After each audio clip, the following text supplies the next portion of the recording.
آپ اس شہر کے مالک بنے پھرتے ہیں، تو بھائی پانی کے نکاس کا بندوبست کس نے کرنا تھا؟ نواز شریف نے کرنا تھا، آرمی چیف نے کرنا تھا۔ کراچی کو یہ کہنا کہ یہ شہر یتیم ہو چکا ہے اور سیاست کی بھیڑ چڑھ چکا ہے۔ انہیں لوگوں کے کام کرنے میں دلچسپی نہیں ہے، ان کو اقتدار میں دلچسپی ہے، انہیں عہدوں میں دلچسپی ہے، دونوں نااہل بھی ہیں، دونوں کرپٹ بھی ہیں، دونوں کو عوام کی فلاح سے کوئی دلچسپی نہیں۔ سارے وزراء کی فہرست میں جنہوں نے بڑی قربانیاں دی عمران خان کے کہنے پر، ان میں سے کوئی ایک شخص بھی اپوزیشن لیڈر کے قابل نہیں ملا۔ رانا ثناء اللہ چاہتے ہیں کہ عمران خان کو ریلیز کیا جائے۔ عمران خان کا صرف ایک مطمع نظر ہے کو دوبارہ اقتدار میں لایا جائے۔ وہ جو 18ویں ترمیم میں جو کچھ ہو چکا ہے، اس کے بعد اس کو تبدیل کرنا سیاسی جماعتوں کے لیے ممکن نہیں ہے۔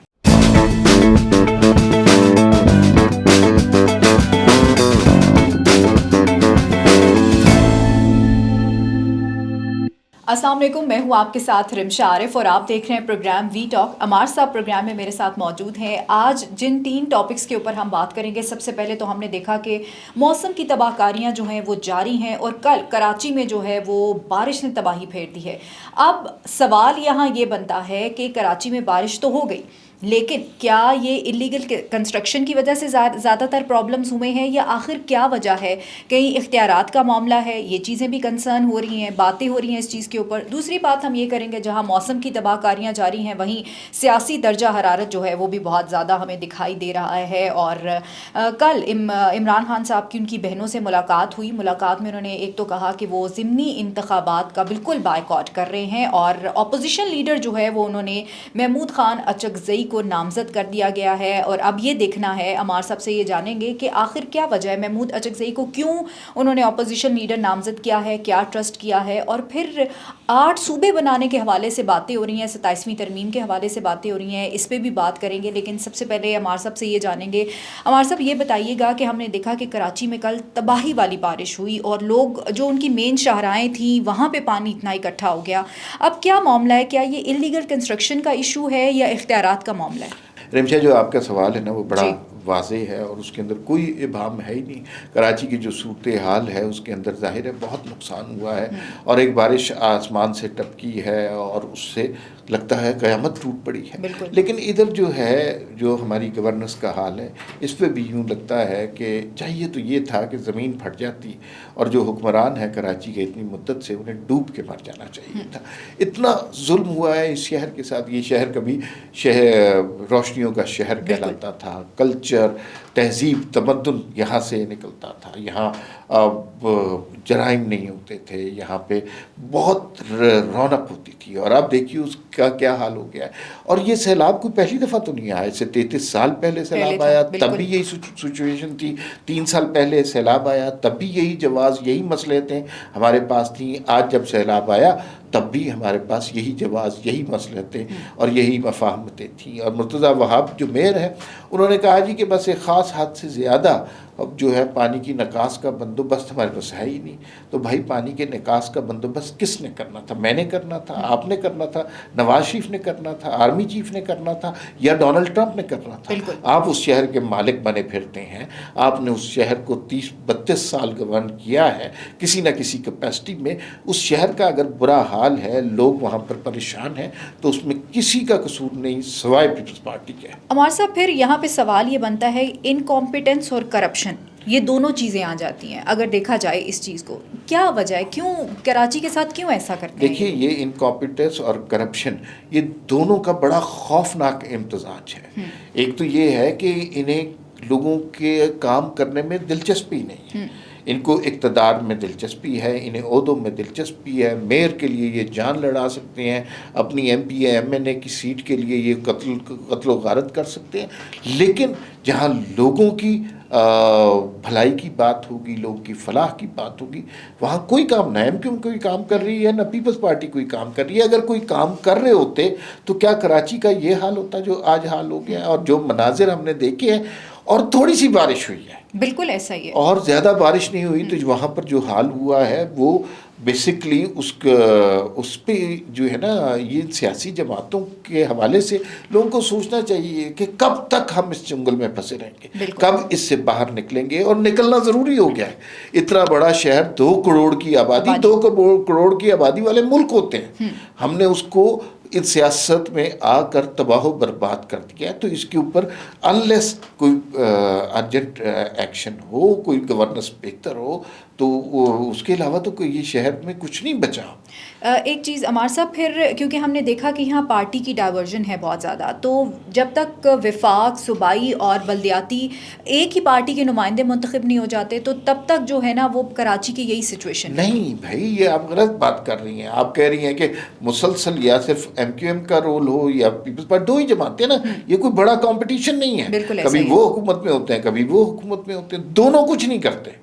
دونوں نااہل بھی ہیں, دونوں کرپٹ بھی ہیں, اور دونوں کو عوام کی فلاح سے کوئی دلچسپی نہیں ہے. انہیں پتہ ہے چونکہ تیسری آپشن وہاں پر موجود نہیں ہے, لوگوں یا اس کو ووٹ دے دیں گے یا اس کو ووٹ دیں گے, نعرے لگاتے ہیں, جلسے کرواتے ہیں, اور اس کے علاوہ کوئی کام نہیں ہے. جو عوام کے لیے فنڈز ملتے ہیں اس کو عوام کے اوپر کہاں خرچ کیا جاتا ہے. اب گورننس کا حال دیکھیے, کے پی میں, یہ کے پی کے میں بھی ہم نے دیکھا, بارش ہوئی وہاں پہ لوگوں کو ریسکیو کرنے کا طریقہ. بالکل ایسا ہی. اب ایز کمپیئر ٹو دیم, میں یہ نہیں کہتا کہ پنجاب کو بالکل آئیڈیل پوزیشن میں ہے. پنجاب میں بھی, لاہور میں بارش ہوتی ہے, پانی آتا ہے, لیکن 2 گھنٹے کے بعد آپ دیکھیں اس پانی کا نکاس ہو جاتا ہے. ایک سیوریج سسٹم بنا ہے, لوگوں کی بھلائی کے لیے کچھ ہو رہا ہے. لیکن باقی شہر تو یوں لگتا ہے یتیم ہے, سوتیلے ہیں. بالکل بالکل, آپ کی بات بالکل صحیح ہے. پھر کراچی کو یہ کہنا کہ یہ شہر یتیم ہو چکا ہے اور سیاست کی بھیڑ چڑھ چکا ہے, بالکل, یہ بالکل آپ نے درست کہا ہے. ایسا ہی کراچی کے ساتھ ہو رہا ہے, یا ہم نے اسے سوتیلے صوبے کی طرح صرف 2 سیاسی جماعتوں کے حوالے کر دیا ہے جنہوں نے کراچی سے بہت فائدہ اٹھایا, لیکن کراچی کا کوئی فائدہ نہیں ہے. اسی طرح عمار صاحب, سیاست میں بھی درجہ حرارت ہم نے دیکھا کہ بڑا ہائی دکھائی دے رہا ہے. کل عمران صاحب کی ان کی بہنوں سے ملاقات ہوئی اور انہوں نے کہا جی ضمنی الیکشن کا بالکل بائیکاٹ ہے, اور ساتھ ہی ساتھ انہوں نے اپوزیشن لیڈر جو ہے وہ محمود خان اچکزئی کو نامزد کر دیا ہے. اب اس کا, ان کا نامزد کرنا پارٹی پہ کیا امپیکٹ ڈالے گا اس چیز کا, کیونکہ ہم نے دیکھا ماضی میں تو بڑی اگینسٹ باتیں کرتے ہوتے تھے. اچھا, دونوں فیصلے جو ہیں وہ احمقانہ فیصلے ہیں. احمقانہ اس سینس میں کہ جب آپ پارٹیوں پر مشکلات آتی ہیں, ہماری 70-78 سال کی تاریخ ہے, اس کے اندر ہم نے دیکھا کہ کوئی پارٹی کسی وقت عقوبت کا نشانہ بنتی ہے, لیکن کچھ عرصے کے بعد وہ دوبارہ اپنی سپیس ری گین کر لیتی ہے. سپیس ری گین کیسے کرتے ہیں؟ ڈائلاگ کے ذریعے. بالکل ایسا, ٹھیک ہے نا. سپیس ری گین کیسے کرتے ہیں؟ اپنی پولیٹیکل سپیس کو باقی رکھ کر. سپیس ری گین ہم نے ماضی میں دیکھا ہے, آپ دیوار کو ٹکر مار کے سپیس ری گین نہیں کر سکتے. اچھا, جو کچھ عمران خان صاحب نے, پہلی تو بات یہ ہے جو ضمنی انتخابات ہیں یہ سپیس ہے. سپوزڈلی عمران خان کی جماعت بہت پاپولر ہے, تو انہیں اپنے کینڈیڈیٹس کھڑے کرنے چاہیے. جیتے یا ہارے, دونوں صورتوں میں عمران خان کو پولیٹیکلی فائدہ تھا. بالکل ایسا ہی. لیکن یہ سپیس انہوں نے لوز کی. دوسری بات یہ ہے کہ تحریک انصاف کے ورکروں نے بہت کام کیا تحریک انصاف کے لیے, وہ بڑے ڈیڈیکیٹڈ لوگ ہیں. سب سے امپورٹنٹ بات یہ ہے کہ جس ماحول میں انہوں نے ووٹ ڈالا تو وہ ان کی ڈیڈیکیشن کا ثبوت ہے.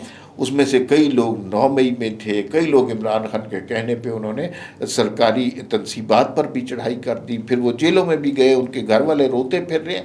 لیکن مسئلہ یہ ہے کہ عمران خان کو ان سارے ورکروں کی فہرست میں, ان سارے وزراء کی فہرست میں جنہوں نے بڑی قربانیاں دی عمران خان کے کہنے پر, تحریک انصاف کے لیے اپنے مال کے لیے قربانی دی, جیل میں گئے, اپنے کاروبار تباہ کر دیے, ان میں سے کوئی ایک شخص بھی اپوزیشن لیڈر کے قابل نہیں ملا, اور انہوں نے محمود خان اچکزئی کو لیڈر آف اپوزیشن بنا دیا. اس سے یہ پتہ چلتا ہے کہ عمران خان اپنے کسی کارکن پر ٹرسٹ نہیں کرتے, یا پھر وہ اپنے کارکن کو انٹینشنلی ہیوملیٹ کر رہے ہیں. اچھا عمار صاحب, جیسے آپ نے بات کی, ڈائلاگ کی بات کی, اور انہوں نے تو کل بھی ایک کلیئر کٹ میسج دے دیا ہے. ہم نے دیکھا کہ رانا ثناء اللہ نے پھر کہا کل میڈیا ٹاک کرتے ہوئے کہ آپ جو ہے وہ آئیں ہم سے بات کریں, لیکن انہوں نے کہا نہیں جی مجھے کوئی بات نہیں کرنی, بالکل ڈیڈ لاک ہے. اچھا دیکھیے, رانا ثناء اللہ کیا وزیر اعظم, اور جب شہباز شریف صاحب اپوزیشن لیڈر تھے تب بھی یہ کہہ رہے تھے کہ خدا کے لیے معاملات کریں, یہ عمران خان کا بھلا چاہتے. میں ذاتی طور پہ جانتا ہوں کہ رانا ثناء اللہ چاہتے ہیں کہ عمران خان کو ریلیز کیا جائے. نون لیگ میں بڑے سمجھدار ایسے لوگ ہیں جو چاہتے ہیں کہ عمران خان کو اب رہا ہو جانا چاہیے. بالکل. لیکن عمران خان ان کو رستہ نہیں دے رہے, وہ تو ان کو کچھ سمجھتے نہیں ہیں. یہ تو میثاق جمہوریت بھی, میثاق استحکام پاکستان بھی 1 نہیں 50 دفعہ آفر کر چکے ہیں, لیکن عمران خان ان کو کہتے ہیں کہ بھائی تم سے کیا بات کریں, تم تو چور ہو, تم تو ڈاکو, حالانکہ خود کرپشن کے کیس کے اندر ہیں, خود کرپشن کے کیس میں اندر ہے لیکن چور ڈاکو دوسرے ہیں. تو اس طرح ڈائلاگ نہیں ہو سکتا اور یہ آفریں کرتے رہیں گے اور عمران خان یہ آفر نہیں قبول کریں گے. عمران خان کا صرف ایک مطمع نظر ہے کسی طرح ان کو دوبارہ اقتدار میں لایا جائے اور اسٹیبلشمنٹ اپنی گود میں بٹھا کے لائے. وہ اب اسٹیبلشمنٹ نہیں کرے گی. ان سے جو غلطی ہو گئی تھی اب اس غلطی کو دہرایا نہیں جا سکتا. عمران خان نے کوئی گنجائش نہیں چھوڑی کہ وہ دوبارہ ان کو دوبارہ اقتدار میں لایا جائے. بالکل ایسا ہی ہے. عمار صاحب ساتھ ساتھ 8 صوبے بنانے کی باتیں بھی کی جا رہی ہیں, کچھ 27ویں ترمیم کی بازگشت بھی ہمیں سنائی دے رہی ہے. تو کیا آپ کو لگتا ہے کہ 8 صوبے بنانا ملک کے لیے ضروری ہے, بن پائیں گے؟ آخر یہ جو پارٹیاں بیٹھی ہوئی ہیں پنجاب میں, سندھ میں, کیا یہ مان جائیں گی؟ اور اس میں تحریک انصاف شاید اگر اس چیز کو مانتی ہے تو ان کے لیے کوئی ایک ایج ہوگا اس چیز کو لے کے؟ اچھا, آپ نے صوبے کم بتائے, ورنہ تو لوگ 16 صوبے ہی بنا رہے ہیں, لوگ 20 صوبے ہی بنا رہے ہیں, کچھ 50 صوبے ہی بنا رہے ہیں. اس میں جو میری نالج ہے وہ یہ ہے کہ یہ بنیادی طور پہ کسی تھنک ٹینک کو ایک پروجیکٹ دیا گیا تھا کہ آپ اس پہ سوچیں کہ یہ صوبے بن سکتے ہیں کہ نہیں بن سکتے. تو ظاہر ہے جس طرح تھنک ٹینک کام کرتے ہیں انہوں نے ریسرچ کر کے ایک رپورٹ سی بنا دی ہوگی کہ یہ اگر ہو جائے اور صوبوں کی تقسیم ہو تو یہ اچھا. پرنسپلی یہ آئیڈیا برا نہیں ہے. بنیادی حکومتیں ہونی چاہیے, lower level of democracy, 3rd tier of democracy پر کام کرنا چاہیے. لیکن مسئلہ یہ ہے کیا ہمارا آئین اس بات کی اجازت دیتا ہے؟ 1973 کے آئین کے تحت آپ صوبوں کی تقسیم اس وقت تک نہیں کر سکتے جب تک 2/3 اکثریت آپ کے پاس نہ ہو. تو 2/3 اکثریت جس کے پاس ہوگی اس صوبے میں وہ اپنے صوبے کو کوئی تقسیم کرے گا. یہ ماننا چاہیے کہ اگر چھوٹے یونٹ ہوں گے تو انہیں گورن کرنا آسان ہوگا, ان کی مشکلات کو ایڈریس کرنا آسان ہوگا. لیکن یہ سیاسی حکومتیں ہیں اور سیاسی حکومتیں اس طرح کا فیصلہ نہیں کریں گی. ٹریجڈی جو ہو رہی ہے پاکستان میں, سندھ کا ایک صوبہ بن گیا ہوا ہے, بالکل MQM کا ایک علاقہ بن گیا ہوا ہے, KPK ایک ڈفرینٹ جماعت کی حکومت ہے, پنجاب نون لیگ کا ہو گیا. جس میں سے مجھے یہ لگتا ہے کہ یہ تقسیم ایسی ہو گئی ہے جو شاید انٹینشنل نہیں تھی, کہ جس میں پاکستان کم ہوتا جا رہا ہے, سیاسی جماعتیں زیادہ ہو رہی ہیں, ان کے اپنے اپنے ایریاز ہیں اور ان کے اوپر وہ کام کر رہے ہیں. تو چھوٹے یونٹ سے فائدہ ضرور ہو سکتا ہے, آل فار اٹ. بنیادی حکومتیں جب بھی ٹرائی ہوئی ہیں ڈکٹیٹرز نے ٹرائی کی ہیں. جنرل ایوب نے ٹرائی کی ہے, ضیاء الحق صاحب نے ٹرائی کی ہے, جنرل مشرف نے ٹرائی کی ہے. لیکن ڈکٹیٹرز کی طرف سے جب یہ نظام امپلیمنٹ کیا جاتا ہے تو پاپولر نہیں ہوتا. اگر سیاسی حکومت نے آج تک کبھی اس میں انٹرسٹ نہیں لیا, ظاہر ہے وہ اختیارات اپنے MNA MPs کے پاس رکھنا چاہتے ہیں, تو وہ کبھی بھی 3rd ایئر آف ڈیموکریسی پہ نہیں جاتے.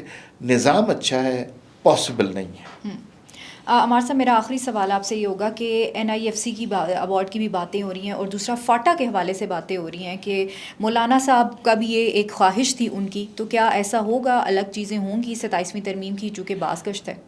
اچھا, 27ویں ترمیم جو ہے نا, مجھے یوں لگتا ہے ایک کلیشے سے ورڈ ہے اور مجھے یہ ایگزسٹ ہوتا ہوا کہیں نظر نہیں آتا. یہ ایک وہ لفظ ہے جو ٹاک شوز کے درمیان سنا جاتا ہے, ڈرائنگ روموں کی بحث میں سنا جاتا ہے. یہ شاید تھنک ٹینکس کے اندر بھی اس کے اندر کوئی بریفنگ ہوتی ہو, کوئی بات ہوتی ہو, لیکن یہ مجھے حقیقت سے بہت دور ہوتا ہے لگتا ہے. اور یہ اتنا آسان نہیں ہے کہ فاٹا کا دوبارہ آپ پہلے انضمام کیا آپ اس کو دوبارہ الگ کرتے ہیں, تو یہ اتنا آسان نہیں ہے. صوبوں کی تقسیم کر لیں, NIFC کو دوبارہ ختم کرتے ہیں, یہ اتنا آسان نہیں ہے. وہ جو 18ویں ترمیم میں جو کچھ ہو چکا ہے اس کے بعد اس کو تبدیل کرنا سیاسی جماعتوں کے لیے ممکن نہیں ہے. ٹھیک ہے عمار صاحب, پروگرام کا ٹائم ختم ہو گیا, بہت بہت شکریہ آپ کا. ناظرین آخر پہ میں یہی کہنا چاہوں گی کہ بارش نے جتنی تباہی کر دی وہ بات تو صحیح ہے, لیکن سیاسی جماعتوں کو یہ بات ضرور ذہن نشین کر لینی چاہیے کہ اپنے جو اختیارات ہیں یا صوبوں کو سیاست کی بھینٹ نہ چڑھائیں. اور وہ جو بلاول صاحب بات کرتے تھے نا, بارش ہوتی ہے تو پانی زیادہ آتا ہے, تو واقعی بارش ہوتی ہے تو پانی آتا ہے, لیکن پانی کی نکاسی کو اور اس ساری چیز کو دیکھنے کے لیے کام بھی کرنے پڑتے ہیں. اسی کے ساتھ مجھے اور عمار صاحب کو اجازت دیجیے. اللہ نگہبان. پاکستان زندہ باد.